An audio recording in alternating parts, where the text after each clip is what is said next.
Well, Jeremiah, good afternoon. Thanks for joining. I am extremely excited to talk to you. I know we were just kind of catching up off camera, so we had to hit record because it was getting kind of exciting. So thanks for coming on for a few minutes. Yeah, my pleasure, George. I'm glad to be here, and it's been fun working with you through the past couple of years with some different running plans, and then just getting to know your company. So thanks for inviting me here today. Absolutely. Well, why don't we start then with just the first basic question, which is, can you just tell us a little bit more about yourself? What do you do for live, work, and play?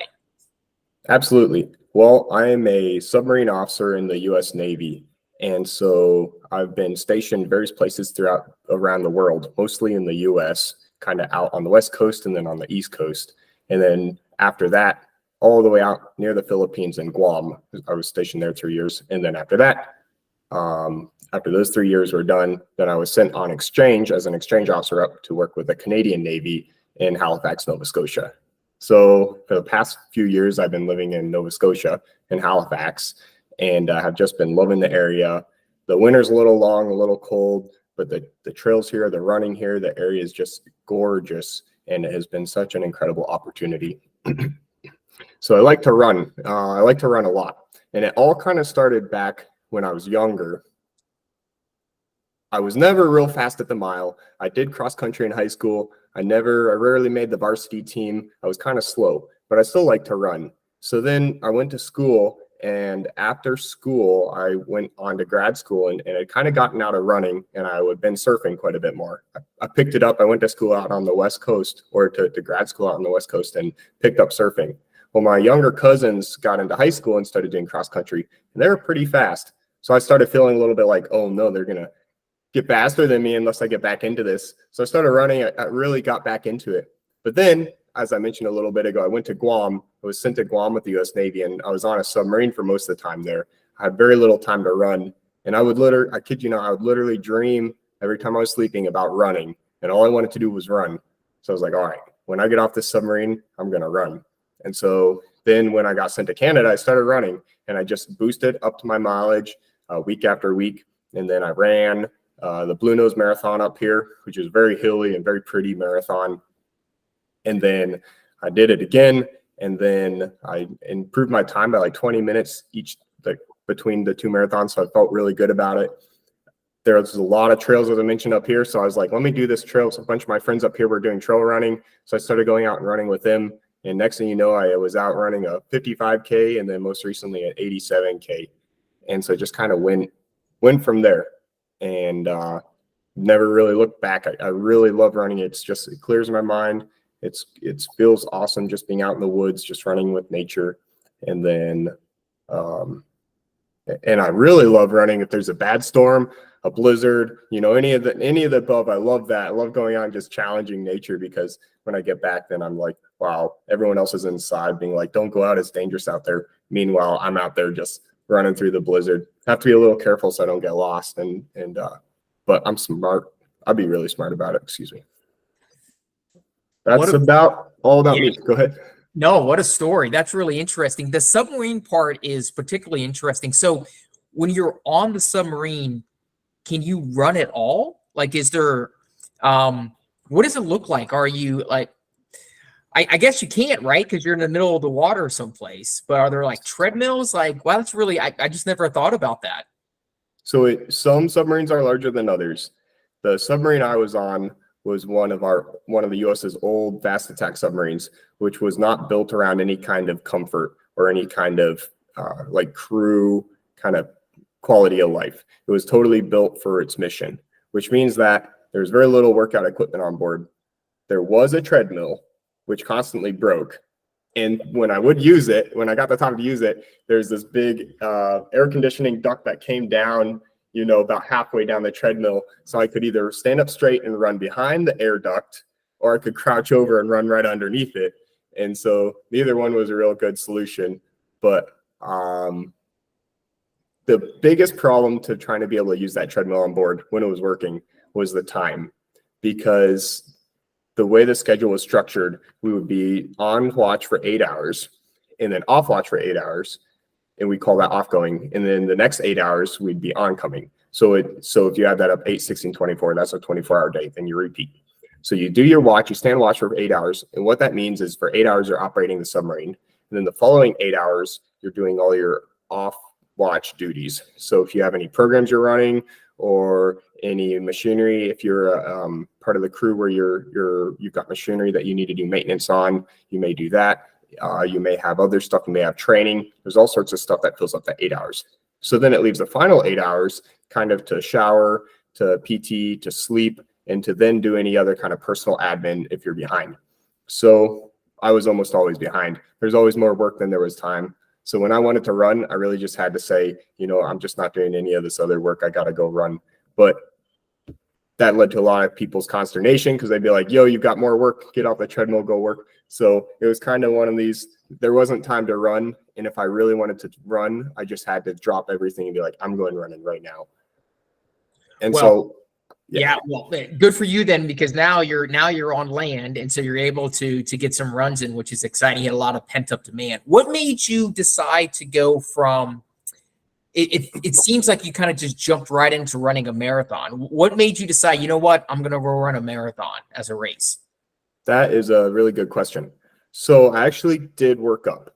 When I was in high school, I ran half marathons, and then before I went out to Guam, I ran one marathon. It was in Charleston, South Carolina. And that one, it was a Charleston marathon. And I did that one. I'd been training for the mile at that point. And so I had a lot of mileage under me. I thought it'd be fun to do a marathon. A bunch of my friends were doing it. So I went and did it. And it turned out to be one of the worst races of my life. My legs locked up at about 18 miles. I literally was running on my tippy toes because my calves wouldn't let go. It was bad. We've all been there. We've all been there. There were no hills. The whole thing was flat, but we had this little train truss, like a train crossing, and then the road kind of goes up maybe 2 feet, goes over it and goes back. That 2 feet incline killed me to go up for some reason. Yeah. It was so I did a marathon there. And then after that, of course I got really busy with the Navy and got out of running. But so I did have some mileage under me in the past, not a lot of good distance mileage, more of just kind of in high school for the 5K distance. And then after that, just for the mile distance. And that was more or less just kind of for personal goals I had. I'd wanted to run a sub 5-minute mile. I still haven't made that. I tried it a few different times, few different periods of my life, but my best I've been able to do still is 5:29, but that's okay. Yeah. That's still pretty fast. Well, yeah. And it feels even faster now that I think I got the 5:29 2 years ago. I trained up for it for like 6 months and then over a couple of weeks ran it.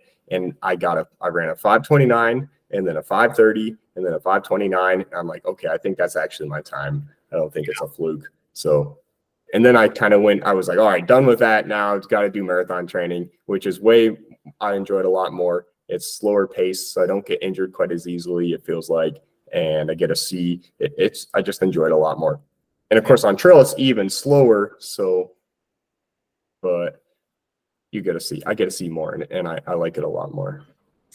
Looking back over all the different races that you've done, or just the miles that you put in, is there a favorite memory that you would say, yeah, this is my favorite running memory that I've had? So I have a couple memories that I really like, and I think the one I'll share is actually one of the most recent ones. So to preface the story, so I met a Canadian up here, a girl, and I started dating her, and so then I was like, I'm gonna propose. I'm gonna marry this girl. And so she's awesome, by the way. She's incredible. But then the question was like, how am I going to propose? How am I going to do this? And I had so many different ideas. And finally, it all of a sudden hit me. I also have been training up for the past 9 months or so. I've been training up for a 87-kilometer trail race. So that's 55 miles. And it's up in the Cape Breton Highlands. The race started in Mabu, Cape Breton, went up to Inverness through the trail system between there. There's it's pretty hilly there, really hilly, and then comes back. And so 55 miles. And I knew that my then girlfriend, Andrea, wanted to come up and cheer me on the race. So I was like, why not I just propose at the end of that? So I kind of combined two really memorable things at once. One was just, I'd never run a race that long before. And of course, I'd never proposed before either. So you put those two things together and it made a really, really enjoyable race. Knowing I was going to propose right at the end kind of made me run a little faster too. And then right at the end, I was the whole day, I was just like, got to finish before sunset. I don't want to propose in the dark. If I'm running up with a headlamp, she won't be able to tell who I am. So I'm like, got to finish in the day. So just run it a little harder. And then and I carried the ring with me the whole time. I had this little pocket, like a salmon running vest with a little zip pocket that I just had put in a little plastic bag to protect it and then stuck it in the pocket, zipped it shut. And before the race, I was like, all right, it's in there. I can't be thinking about it while I run. So it's either going to still be there when I'm done or it's not, but I'm just not going to check it until I get to the end. And so I got to the end, and then, well, the whole day I'd spent, I was like, how am I going to do this? What am I going to say? You know, I had this whole speech prepared in my head. Well, by the time I got to mile 55 at the end and crossed the finish line, my legs hurt so bad. I couldn't think about anything other than just not falling over. So I was just like, all right, I'm pretty sure I said something stupid, but I just got down on my knees and proposed right there. And she was so excited. I was like, yes, she says yes. So, did she have any idea that you were going to propose? No, she didn't. She had been guessing, and every other date we've been on, she was guessing, and that was part of me. I was like, how I want to propose when she's like not gonna suspect it. And I was like, how can I do that? Because every time we go anywhere, like we go on a little hike, have a little picnic, or go to a waterfall, every time she thinks I'm about to propose. So I was like, I know she won't be thinking about that at this race, because all she'll be thinking about is not wanting me to fall off a cliff or die somewhere on the trail. Yeah. So I think it worked out. Did they have a picture of you at the finish line also proposing? They did. So I had asked one of my good friends to come up and take pictures. Nice. And so he was there taking pictures. And then the race coordinator was also taking pictures. I thought when I got to the end, everyone was just staring at me. And so I was like, oh my goodness, my friend told everybody, they all know. And then I realized, no, he hadn't told anybody. Everybody was just, there were only about 50 of us doing that length. And if you imagine, like the first guy finished at 8 hours, I was pretty slow. I'll be honest. I finished at 14 hours. And because of that, there's a huge stretch out in between. So the race director was taking pictures and filming everybody. So it worked out really nicely, because then we got a bunch of pictures from it, and they're totally spontaneous. No one saw it. Like no one was expecting it or planning it. They're all just chilling at the finish, waiting for people to finish. What a story. What a cool memory for you and Andrew. That's really neat to have. It was so incredible. And it was a really, really neat experience. Yeah. I personally have never ran more than the marathon distance. And I know that when you're training for a marathon, I mean, it's always hard, right? Because so the question, this is one of my favorite questions to ask, is that you, even more so than a lot of people, are incredibly busy, because you were just talking about how being on the submarine, how it's very regimented. There's a routine. There's a system. Every hour is accounted for. Maybe it's a little bit easier now when you're in at your new assignment, but maybe not. How do you find the ability to fit training in, especially for something like a 50? I mean, for a 50-mile or 50+ mile race, while also having a very active career? Are there any tips and strategies that you do to make that all work? So it is difficult. One of the things I do like about shorter distances and shorter races is that the training for them can be done in short amounts of time. I've found the most important thing for kind of the ultra races is just having a lot of mileage, a lot of weekly mileage, which is hard being busy. And it is, like you said, I'm a little less busy here than when I was on the submarine. But a couple things, I've tried to do the strategy where I do quality runs rather than quantity runs.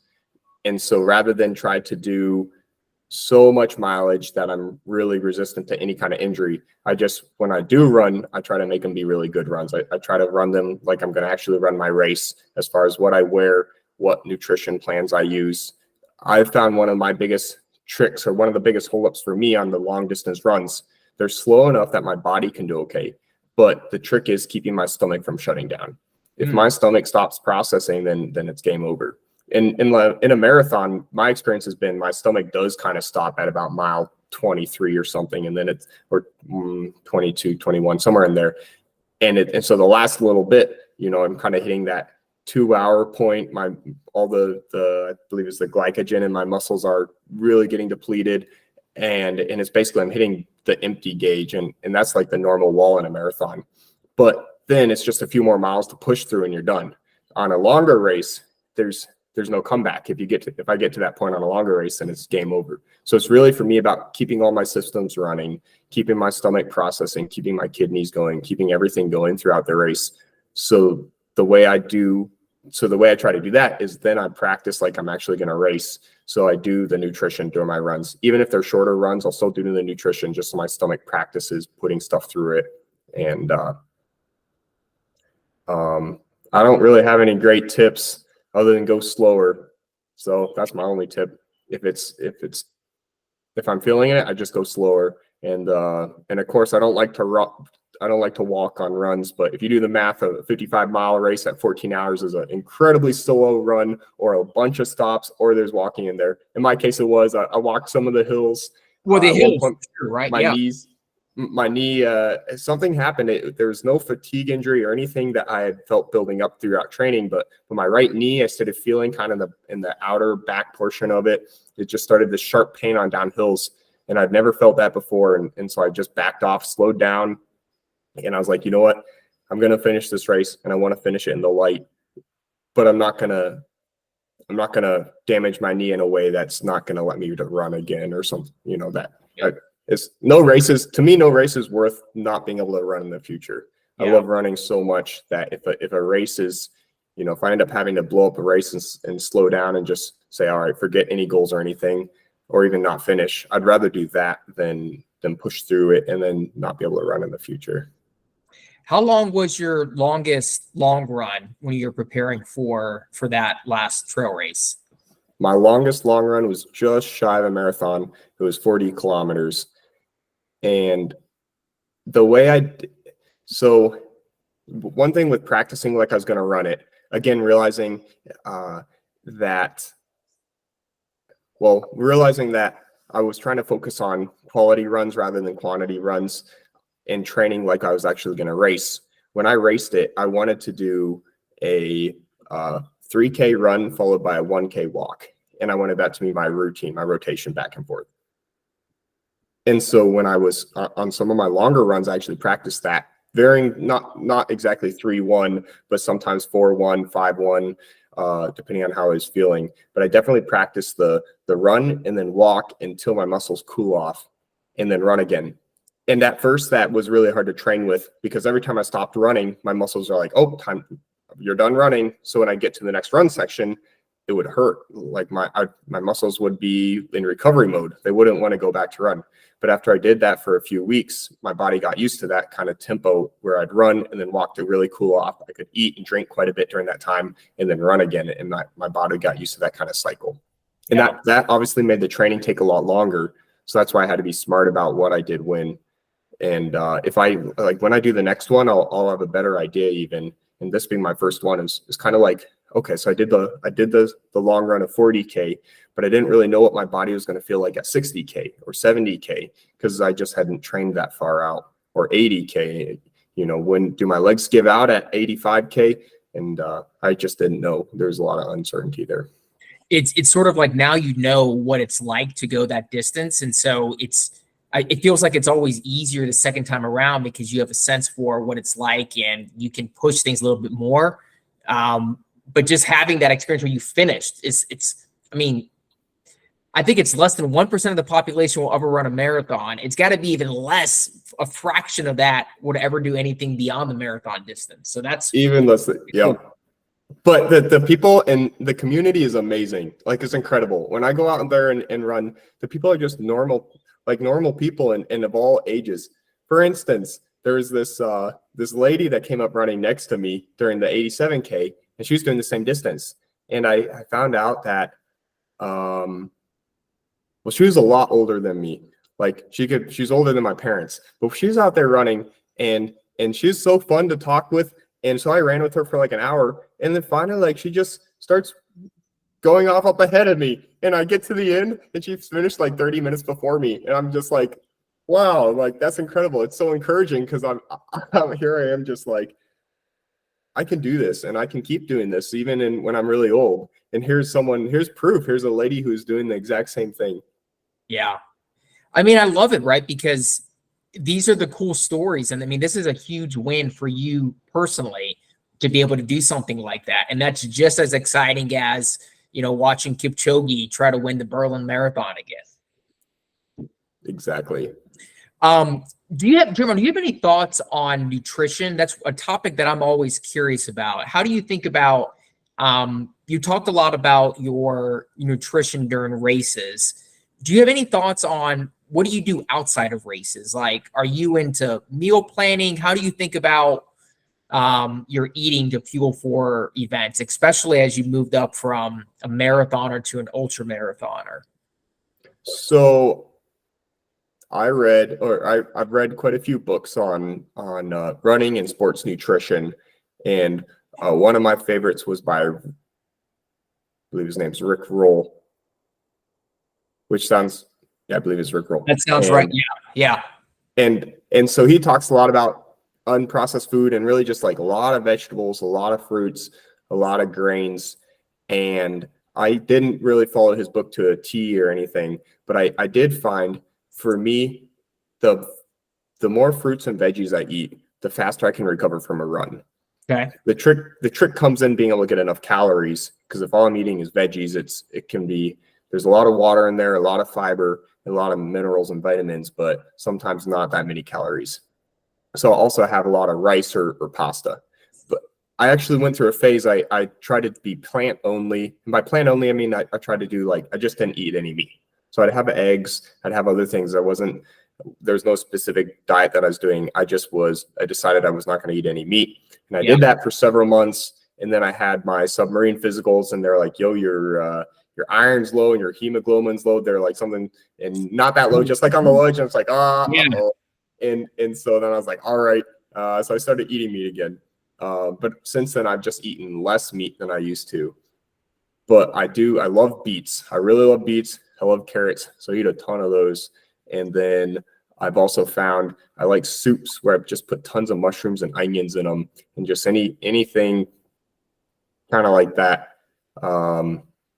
I tried for a little bit. I tried to be really strict with it, and then I found it was kind of getting in the way with like work meals, or for instance, if I'm with my coworkers and they go out for lunch, what do I do? So kind of my strategy is I eat on my own. I eat lots of plants and lots of veggies and try to eat really clean. And then when I go out with my coworkers, I'm like, I'm not gonna worry. I'm just gonna order whatever looks good or whatever, what's on the menu, without worrying about it too much. I love that, because it is hard a lot of times if you go out with friends or coworkers, because you don't want to be too picky. I mean, sometimes you are, but but it's a lot easier just to kind of say, hey, I did the best I could for 80% of my meals. Let me just order something here. And you can still order great stuff, but if they don't have beets, it's okay.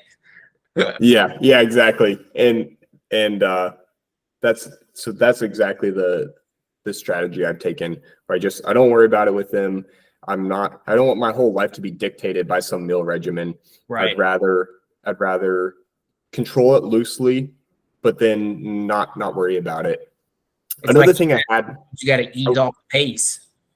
I was getting last fall, I did my first ultra, which was a 55K trail race it was a mile and a half, I believe a mile and a half climb. So, wait a second. It was 2,200 meters. That's like a mile and a half, and it's a little under. And it was a lot of climb, a lot of up and down. And afterwards, I kind of had a fatigue injury that was building up, and it was my left adductors just really shot. And so I had to back off the running. I was trying to do an annual mileage goal of 2022 miles in honor of the year 2022. I missed it by quite a bit. I think I only hit like 1,800 miles. And I just was in pain. It just hurt. I would be out on a long run and it hurt so bad. I just have to stop. So I stopped. I did some physical therapy type stuff, learned quite a bit of I realized I needed to do more strengthening on it.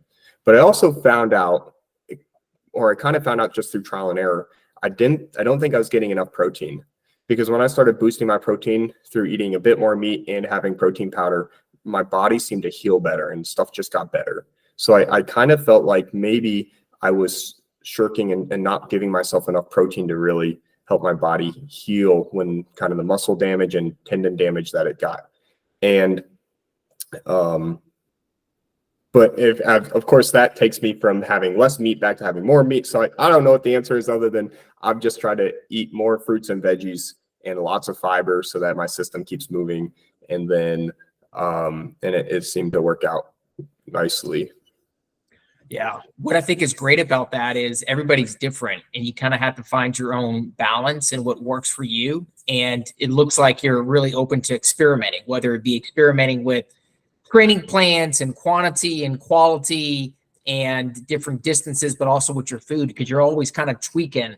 And it always, like, I feel like even things that I did that worked for me 5 years ago don't work as well now, because maybe your body adapts to it. And so I feel like it's like you're always learning and you're tweaking, you're trying just to get a little bit. That's what's great about running. It's an activity you can do forever. And so you can always do something. I was, one of our runners I was talking to last week runs on the Hanson Brooks ODP team. Oh, yeah. And he's about to debut at the Chicago Marathon, which will be in a couple weeks at the time of this recording. And he, I'd asked him, I was like, hey, you're not going to be an elite runner forever. What do you do when you can't be an elite runner anymore? And he didn't even hesitate. He was like, hey, he's like, there's always something you can go chase, right? There's always a goal you can go get after.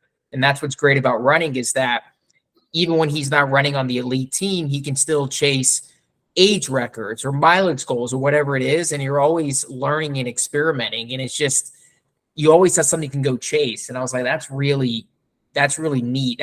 That's probably why he's a professional. He's got the right mentality for that. Good mentality for it. Yeah, that's something I love about running, where it's just, for me, it doesn't even have to be like, what's my next goal? It can be like, where's the new trail I'm going to discover? Yeah. Like just the other day I was out and I was running in an area I've been in tons and tons of times, but all of a sudden I just saw this trail off the side I'd never noticed before. And I went, turned out it links to a whole nother trail system that was just hiding back in the woods. I was like, huh.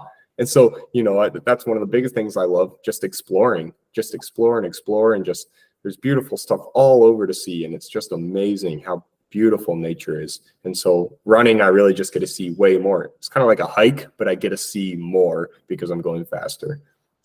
Well, speaking of exploring, maybe the last question here, because I could talk to you all day, but I should wrap it up at some point, is what's next for you? Is there any particular goal that you're looking to explore or unlock coming up? So what's next for me is a lot of transitions. I'm planning a wedding this coming spring or this coming summer. I'm super excited for. I'm planning a marriage following after that, right? Because the marriage is a lot more than just the wedding. The wedding's just the start. I'm also finishing my service commitment time to the U.S. Navy. So I'm working on getting out and transitioning to be a civilian in the civilian workforce. I want to be an engineer. I'm also looking at doing an internship, I'm applying for an internship now to work as a data scientist, kind of with AI. I do have quite a bit of coding experience based on my work and my education. And then, so there's those two things. Of course, my fiance is Canadian, so I'm American. There's a border in the middle, so either we both go to the US or we both stay here. So right. It takes a couple of years after we're married. It'll take a couple of years for me to sponsor her and get that all in order for her to be able to come to the US long term. So in the meantime, I'm doing immigration to stay here in Canada. So it's a couple different, just kind of a couple of those things going on at once. So in the midst of all that, I have no big races I have planned coming up. Right now I'm in recovery mode from the 87K I did. And I took quite a bit of time off running, and I'm just getting back in now. And so I'm just going to use running to kind of keep my mental health high with the transitions, to just help ease stress and then just really enjoy it. And that's probably my goal with it right now. Just kind of go back to, I find every time I have a race, I end up getting into the training mode, that sometimes can take a little joy out of the running. So I'm just coming back out of that and just getting back to the roots of the joy of running. And I'm going to do that for a while. I do have a long-term goal of doing a 100-mile or 160-kilometer race. So I can do it. It's a big difference between, you know, I did basically half of that in my last race, the 87K. And so going to the 160K, the biggest difference for that is all of a sudden you're going all night.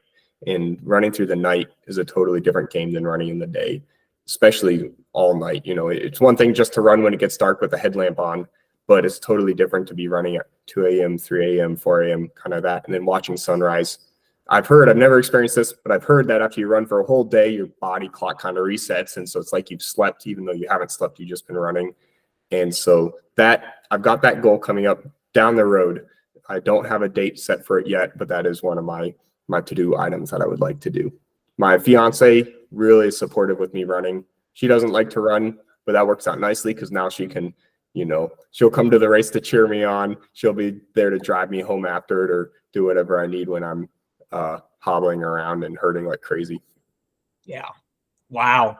Yeah, I've been married now 12 years. My wife also doesn't run, but it has been great because we kind of each have a separate activity that we do and that we can have that moment and then we can come back together when we want to come back together. And it's good to kind of have that mental break. And she's always been my number one cheerleader too. So that's exciting that you have that as well.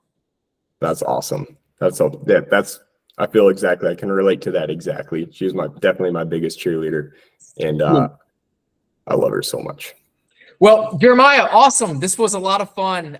You got a lot going on, and you've done a lot, and you shared a lot. So I learned a lot. I know a lot of people are going to learn a lot as well. So really appreciate you taking a few minutes and talking with us and running with us. Thanks, Joe.